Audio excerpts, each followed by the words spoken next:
ചെയ്തൊരു പാൻ അടുപ്പത്ത് വെച്ചിട്ടുണ്ട്. അതിലോട്ട് ഒരു 2 ടേബിൾ സ്പൂണോളം ഓയിൽ ചേർത്ത് കൊടുത്തതിന് ശേഷം 2 മീഡിയം സൈസ് സവാള അരിഞ്ഞും കൂടെ ചേർത്ത് നല്ലപോലെ വഴറ്റിയെടുക്കാം. കൂടെ തന്നെ ഇതിലോട്ട് എരിവിന് ആവശ്യമായിട്ടുള്ള പച്ചമുളകും 1 ടീസ്പൂണോളം ഇഞ്ചി വെളുത്തുള്ളി ചതച്ചും കൂടെ ചേർത്ത് നല്ലപോലെ വഴറ്റിയെടുക്കാം.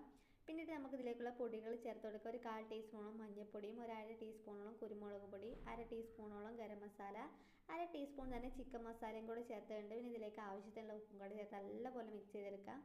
പിന്നീട് നമുക്ക് വേവിച്ച് വെച്ചേക്കുന്ന ഗ്രീൻ പീസും കൂടെ ചേർത്ത് നല്ലപോലെ മിക്സ് ചെയ്തെടുത്തതിന് ശേഷം ഇതിലേക്ക് ഒരു 3 മുട്ടയും കൂടെ പൊട്ടിച്ച് ചേർത്ത് കൊടുക്കുക.